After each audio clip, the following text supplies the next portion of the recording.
So Buzz, we grew up hearing stories about your time in the Navy. So I was wondering if you could share something about your life on the high seas. Well, I'd be glad to.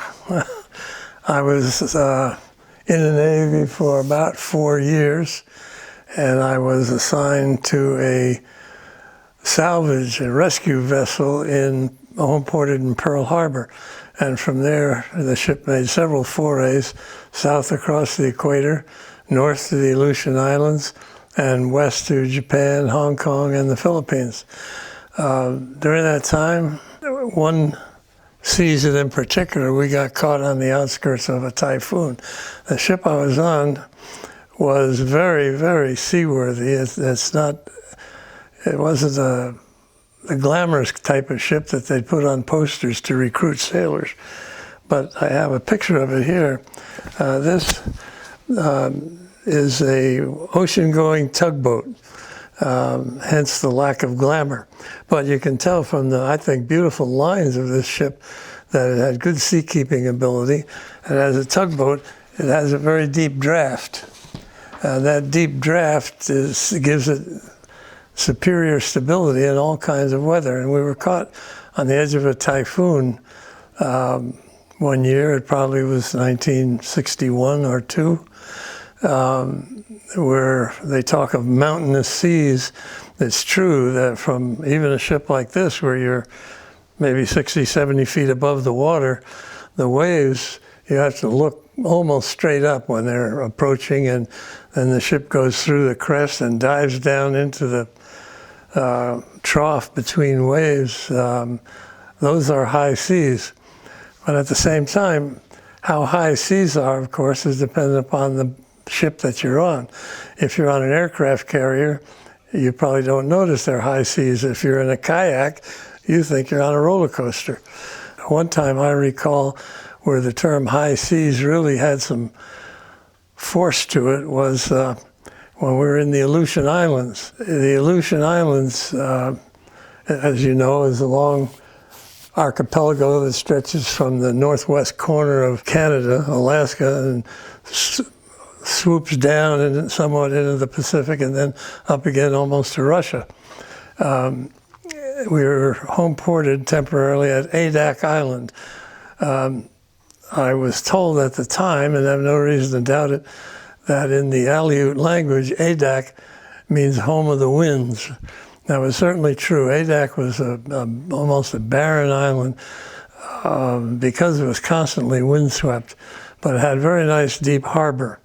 Our mission there had been accomplished. There were several divers on board the ship, and we had to recover 2 things from a lake in Adak. One was a military plane that crashed in the lake and sank. We had to recover some material from that. And the other was a military jet that crashed in the pond. Had to get the pilot out and the so-called black box, which can't be allowed to fall into enemy hands. Not so dangerous in a lake in the middle of the Aleutian Islands, but if it happened off the shore of Japan, as did happen, we would be called upon to send divers down and retrieve any sensitive hardware that might be mounted in the plane, as well as, sorry to say, the body of the pilot frequently.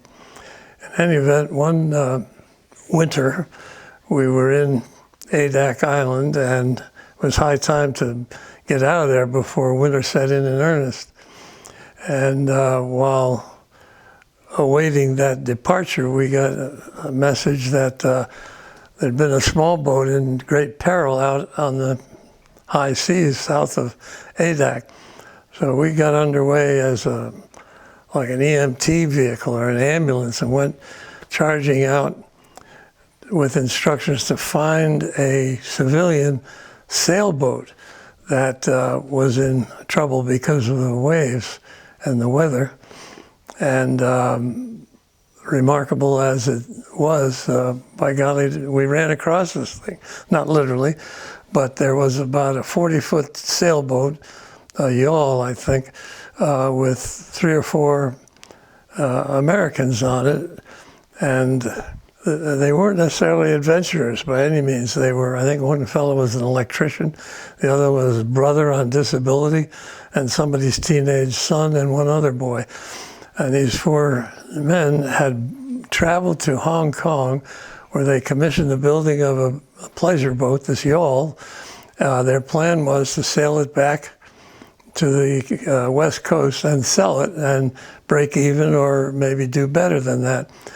The comical aspect of it, not for them, but for me anyway, was that they were all from Tennessee. None of them had ever been near salt water before they undertook this adventure. Well, they had more adventure than they planned for. It's a very dangerous thing to set out across the Pacific or any other large body of water in a small boat like that, especially if you're not experienced. Well, these fellows got off track almost instantly. They set out from Hong Kong, crossed the international date line, and that threw their navigation off for the rest of the trip. They had no idea where they were, how far it was to land, or what direction to go to get to land. Well, we found them bobbing around. The boat had taken on a lot of water, and we got as close as we dared in the seas. The sailboat would go up as high as our bridge and then back down to the water line and back up again. But best we could, we had a conversation with the owner, the captain of this sailboat, and said we're cautioning him about the liability. If we took the boat in tow and it sank, we didn't want to be responsible. The harm had already been done. And the fellow said, "We don't care, just get us off of this thing." So we had some fellows climb overboard and help, not into the water, but into this sailboat, and they sent the four Tennesseans up, and they just about kissed the deck. They were so happy to be off that boat. Their clothes were soaking wet. They were ragged as can be, and the boat was half full of water. Well, because the ship I was on was a salvage vessel, we lowered a gasoline-powered pump down onto the deck of this sailboat, put the intake down below decks to pump the boat out and make sure it would stay afloat long enough to get back to Adak Island. And the pump kicked in and shot water overboard, just like a fire hose, only bigger. Shoes, shirts, sandwiches, all sorts of things were adrift in the cabin of that little sailboat, and they all got blown overboard with the water that we pumped out. So that being accomplished, we made fast the tow line to it, took the pump back on board, and headed north.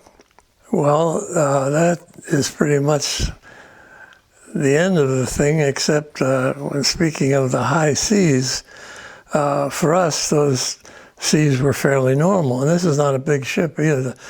I think our ship was about 200 feet long and 30-something feet wide, so about the size of a destroyer escort or a destroyer.